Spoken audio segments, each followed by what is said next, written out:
Greetings, my fellow Titans. It's your favorite radioactive gaming Titan, Evolve Godzilla, bringing you the final episode of The World of Kong, A Natural History of Skull Island, ARC style. Now, previously, we have done the coastlines, the lowlands, the swamp, the other waterways, the jungle, and the insect pit, or the chasms. And we're now up here in the Uplands, the original home of Kong's species. And, if y'all hear me crunching on something, I'm eating popcorn. But anyway, let me bring my phone up. I should have done this from the very beginning, but, I have some notes put up of the creatures I have, and, yeah, this should help with the creatures I have, and, let's get started. Up first, we have this guy, which was also in the movie, Carapace mordax, a large, bat-like flying rodent that will prey on anything they can get their claws on. They live in caverns all around the mountains, and they are very agile. And one disgusting defense they have is smearing their own waste all over their bodies. And they use the foul stench to protect themselves from any other larger predator that would try to catch or make a meal out of one. Very gross, but almost an interesting way of defending itself. And we're not done yet with the flying animals. Up next we have the vulture saur, and despite the way it looks, it is not a pterosaur. It's actually a species of small flying dinosaurs. And it feeds on both meat and insects, and it's armed with a sharp beak filled with teeth, sharp claws, and strong legs. And if those claws and that beak come into contact with flesh, they will shred through it all.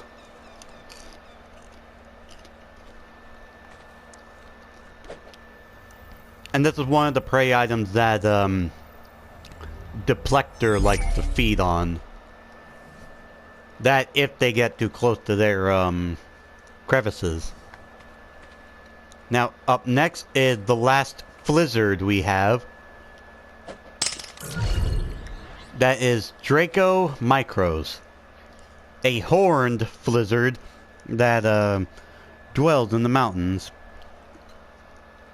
They are viviparous like Brontosaurus baxteri, and their main defense is camouflage and freezing in place.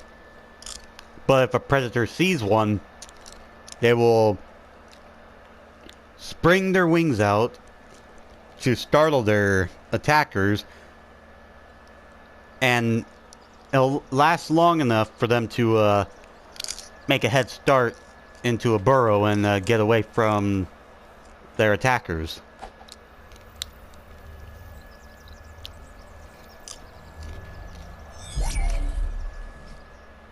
Probably one of my favorite Flizzards of Skull Island.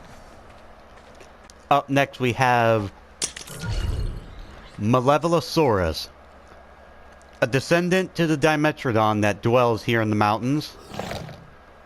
They are opportunistic predators that will either attack their own prey and just follow them until they are weak enough so they can finish them off, or they can scavenge carrion or steal other kills from other predators. And the males will headbutt each other with their crowns on their heads, which are spikes coming out of their heads that forms a crown-like structure. And they will also bite and scratch each other which will damage their sails, as you all will see, might see in the book. And up next are the last two ceratopsians. This one is the second largest ceratopsian of Skull Island, Ceratops, that feeds on the outskirts of Skull Island's jungle, but they avoid going into the jungle and prefer to stay close to their mountainous homes. And like other ceratopsians, the males will fight each other for dominance and mating rights, and it will often lead to injury or even death. But one of the bizarre ceratopsians of Skull Island is the smallest one out of all of them here on the island. That is Bifurcatops, a ceratopsian that lives and climbs like a mountain goat and has a very delicate frill that's not used for combat at all, but they use those delicate frills to attract mates. And this is the only ceratopsian that will choose to run rather than fight. And thanks to their small size, it gives them an advantage over the minimal resources found within the mountains. And up next is the last raptor that we're going to be taking a look at. Arsardicades, or also known as Arsardis. It's a raptor that can both run in a bipedal and quadrupedal posture. And it's very deadly when it's on four legs, because it can ambush a lot easier on four legs.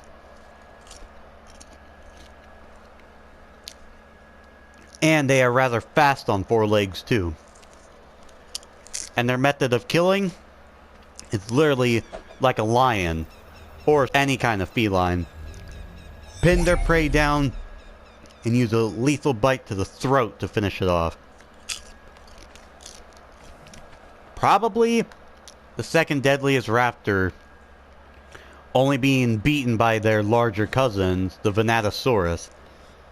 And up next, at the final animal I have for Skull Island, and that is Gladiodon, the largest and colorful gorgonopsid.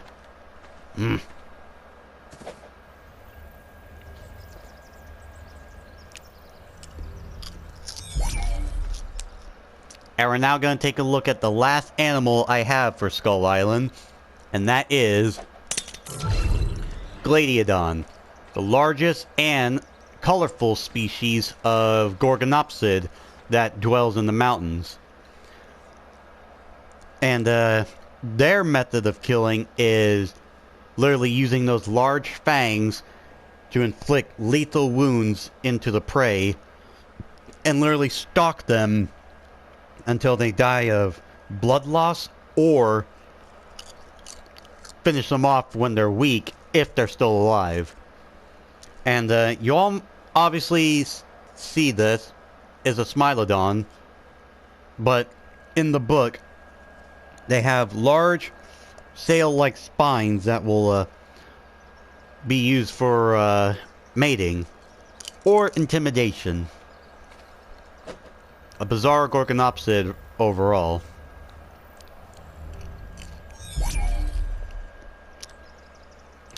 And anyway, that is going to wrap up this series of The World of Kong, A Natural History of Skull Island ARC style.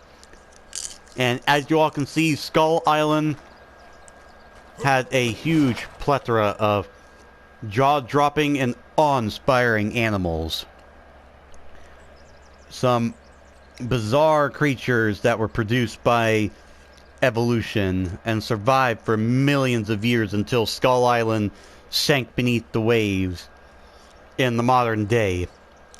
Thank you all for watching this series, and if y'all enjoyed it, and if you did and want to see more videos, leave a like and a comment down below and let me know. And let me know which biome y'all like the most.